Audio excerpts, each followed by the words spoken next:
Ağız yumulur və mim hərfinin məxrəci eşidilməlidir. Bir də təkrar edirəm. Bismillahirrahmanirrahim. Rahim.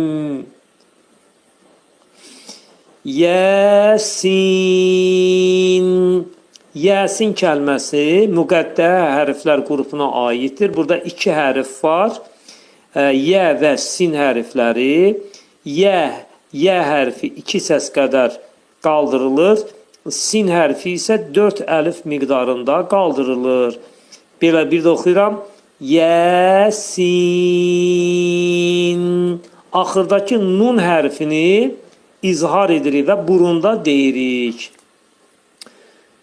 Vəl-Qur'anil Hakim. Bir də oxuyuram. Vəl-Qur'anil Hakim.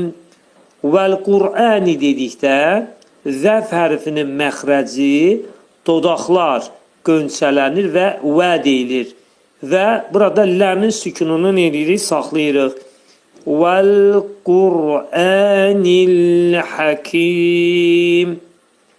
Burada ləmi saxlayırıq, sonra keçirik qur kəlməsinə. Vəl-Qur.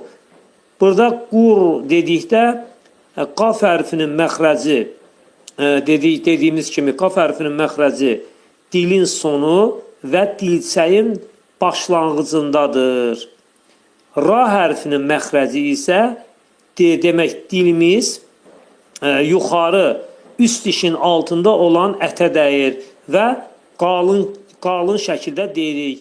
Vəl-Qur.